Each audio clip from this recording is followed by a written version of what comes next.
আসসালামু আলাইকুম সুপ্রিয় দর্শক, এই মুহূর্তে আমরা আছি কোথায়? এই মুহূর্তে আমরা আছি রেজিস্ট্রি অফিসে।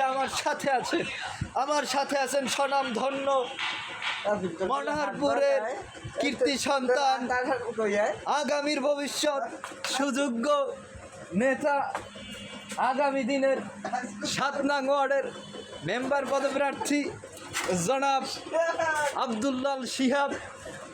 ভাইয়ে please look at the camera. আপনি যে এভাবে, আপনি যে এত জনপ্রিয়, এত মানুষের মন কেড়ে নিয়েছেন, তরুণদের দেখেন সে কতটা জনপ্রিয়, সে কতটা জনদরদি, গরিবের বন্ধু। আমি এক অসহায় নাদান, আমার পাশে সে এমনভাবে সে কি কয় সহমর্মিতা, সহানুভূতি দেখাইতেছে। সে আগামী দিনের যে মেম্বার পদপ্রার্থী, ভবিষ্যৎ নেতা,